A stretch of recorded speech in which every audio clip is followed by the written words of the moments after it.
Just getting ready to go out and set the first crayfish trap. The camp's right here. I mean, camp's right behind me. I don't know if you can see it or not, but there's a spot right next to it, a bunch of downed trees. Walk from the boat over and I look down, there's a crayfish. That's a good sign at least. But I'm gonna walk over here, no point in taking the boat. I got my waders on. This is what I'm going for right here.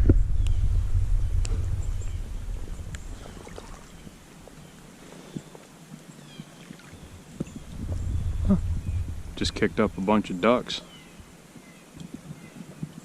I'm gonna float this river one day during duck season, see if I can't get lucky. Maybe I might not be able to do this without being in the boat. I might get deep over here. That should be fine.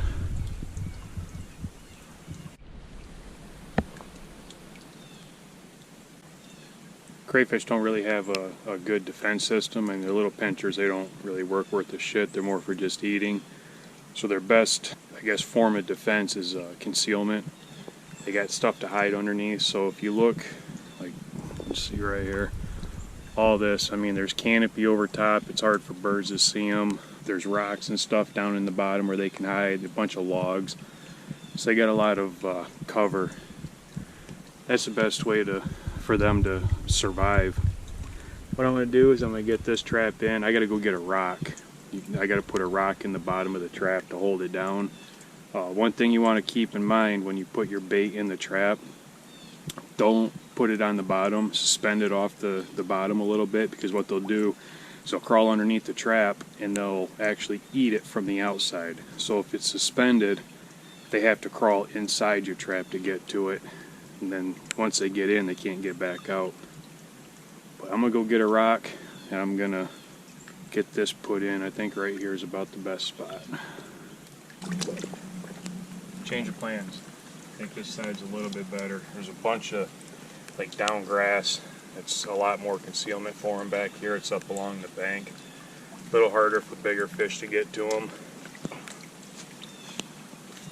I don't know if you can see how the bottom's like right here, and then the chicken is suspended from the top.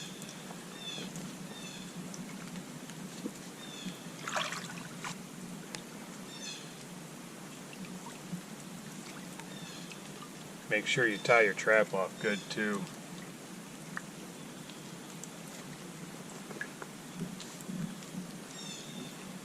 That's good there. I'll put my grass back on top. Kind of camouflage it. Give them a little false sense of security. One thing you want to make sure is the trap's flat on the bottom, because they have to be able to climb into it. So if the trap is up on an angle, you limit the amount of holes that they can get in. I think these are a 10 or 12 hole trap, which I'd have a few on the bottom. You want all of them on the bottom. So if it's flat down, all they got to do is just climb up, crawl through the hole, and they fall in, and they can't get back out. So that one's set. I got 4 more to do, so I'll probably hop in the boat and go different places.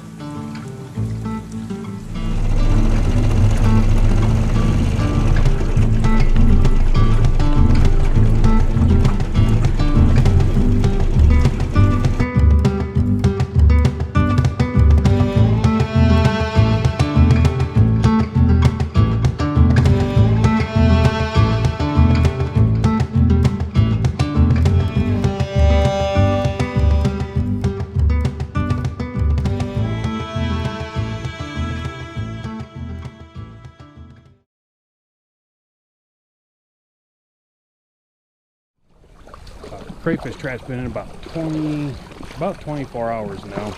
I'm gonna check the first one we set. See how it goes. I'm not holding my breath. Like I said, if I get 4 or 5, I'm more than happy. Figure 5 traps, I can get 4 or 5 a day per trap. I'll be doing good. That's right, I put it on the other side. Gotta get up around here. There's my trap right there. All right, I'm gonna get this pulled up, and then we'll see what we got.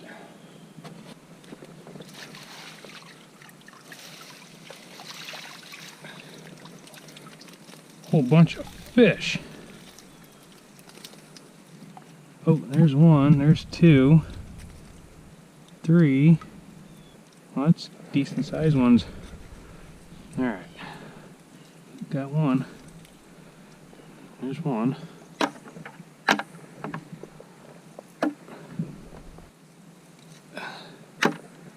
There's that. Alright, I'm going to get all these fish out of here, and then I'm going to put this back down in the water. We'll go check the other ones. I don't know why.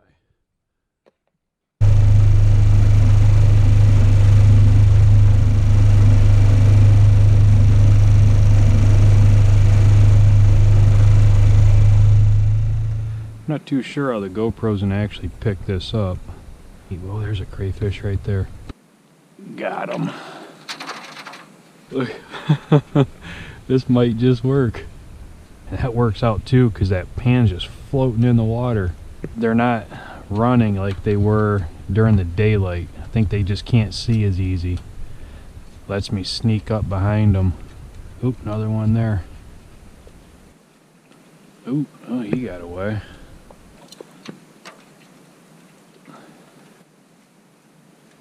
Oh yeah, got him.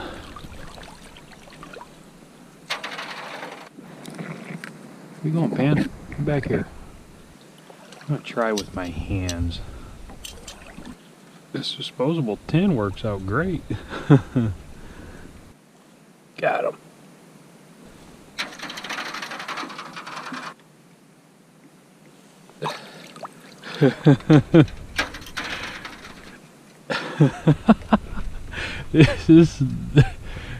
This is so stupid. It's so much fun. I'm gonna be doing this all night. Got one. Screw using a trap. This is way easier. Ah, that's a little guy. Yeah, he's little. We'll let him go. I forgot what it was like to be a kid again. This is so much fun. I need like a little butterfly net or something. I think that'd make it a lot easier. But then again, catching them with your hands is kind of fun. Oh my God. Hardest part about this, oh, being hunched over. No wonder you do it as a kid. Right here.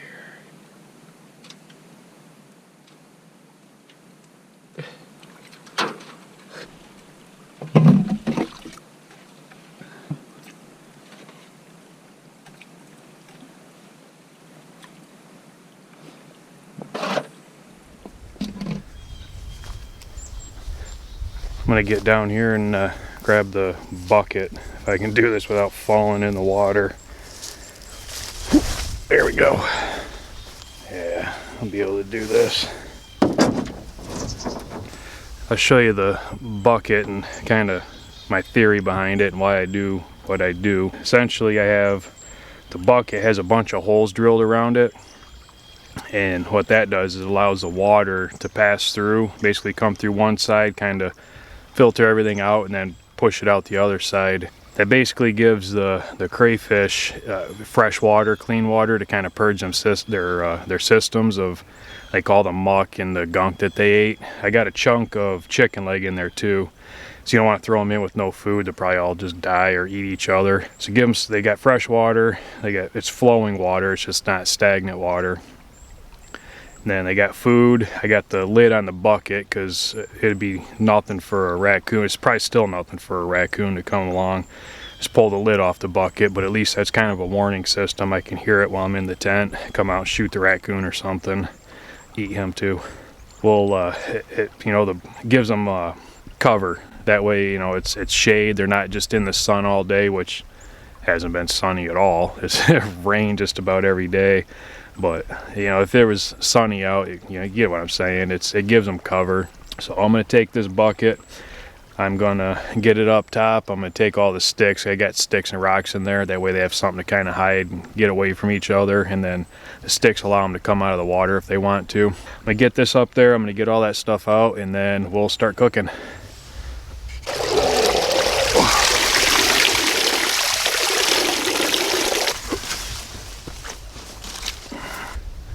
I didn't do too bad. I just counted them out. I took them from the bucket with holes in them and put them in another bucket and some clean water. I had 38 of them. Most of them I caught by hand right out here. I mean, they'll make a decent sandwich. It was something just to pass the time, you know. It's come out here to do this stuff. I'd rather do this and cook 38 of them than sit in a tent and cook none. I got the idea of what I'm gonna call the backwoods lobster roll. If you've never had a lobster roll, go to Maine and get a lobster roll from like what do we get? What do they call that?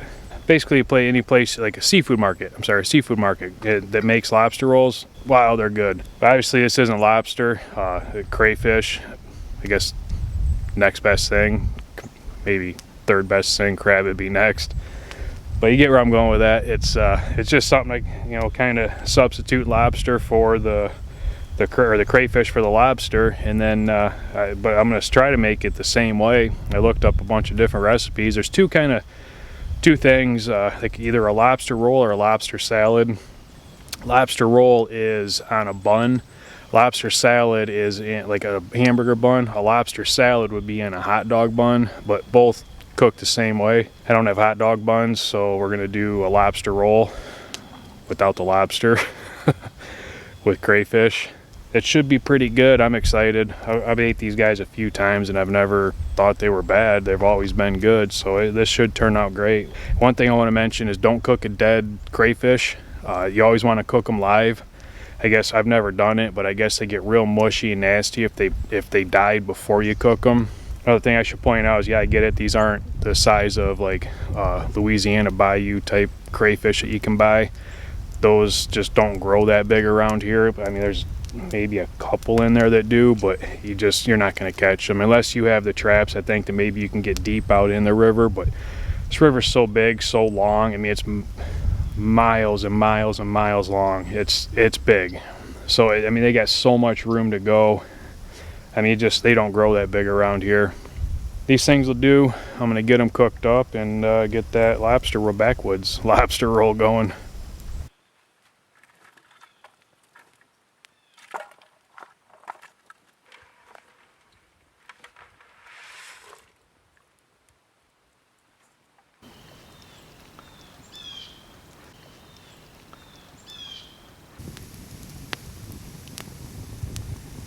All right, I got the butter all clarified. I put some thyme in there, salt, pepper, and you can use fresh squeezed lemon's the best, but I don't have a lemon. I have little lemon juice concentrate stuff, so I just put a little of that, and then some garlic powder in there. What I'm gonna do, I got all the say all the meat, but it is what it is. You take that, I'm gonna put it over here and I'm gonna cook it in the butter. I'm gonna put some of this butter in this pan and I'm gonna cook that in there just to absorb the flavor of the butter. I got the buns, they're starting to toast. They're starting to look good. But I'm gonna get the buns going, get them toasted nice and good. I'm gonna get the crawfish or crayfish, whatever you wanna call it. Get that cooked in the butter, and then we'll get back. We'll build the sandwich, and I'm gonna eat it.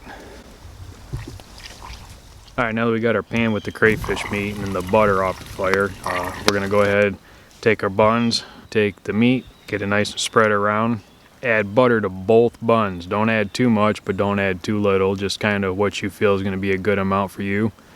I have some fresh chopped parsley and some fresh cut tomato right here.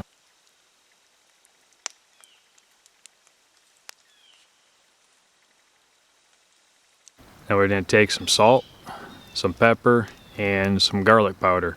And there you have it, backwoods lobster roll.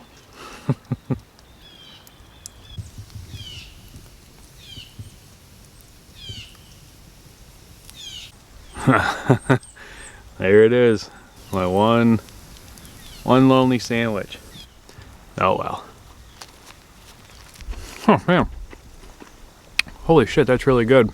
That mayonnaise, oh my god, that makes it. You can taste the tomatoes and that in there, but I'd have to say the crayfish tastes like crab, to be honest. It tastes a lot like crab. I love the butter too. Let me see. I mean, it's all just mixed in there perfect. God, I wish I'd have caught 500 of these things.